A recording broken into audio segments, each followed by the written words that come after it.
وصفة الشاكرية اللي رح نعملها اليوم ما بتوقع في حدا أبدا عملها بهي الطريقة. هذا الفيديو للناس اللي بتحب تشوف شيء جديد بالأكل، أما الناس اللي بتحب الشاكرية على الطريقة القديمة ما رح يعجبك الفيديو أبدا. هنبدأ بأول صدمة ونقول لك إنه رح نستخدم حبتين من البطاطا نقشرها.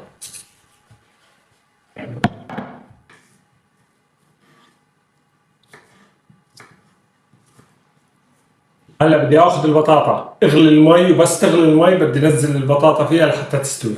هلا جبت الطنجرة اللي رح اطبخ فيها، بدي انزل فيها 2 كيلو من اللبن.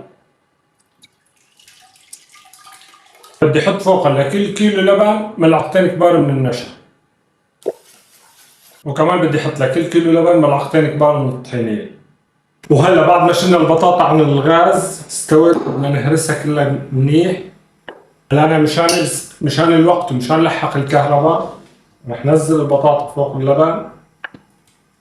إذا كان معك وقت فينك تبلع المكسر، فينك تهرسهم على مهلك وتضيفهم فوق اللبن.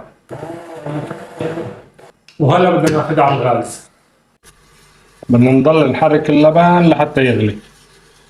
هيك القوام لازم يطلع كريمي وأثقل من قوام الشاكرية العادية.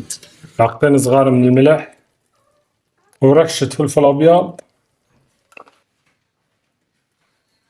نزل فوقها الدجاج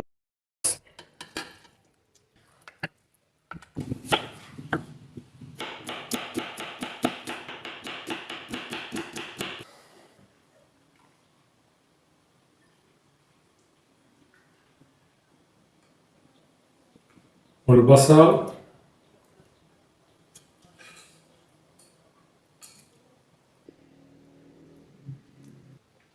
نكهة أول مرة بتذوقوها وخرافية فوق الخيال، بتشهي أطيب من هيك ما رح تلاقوا.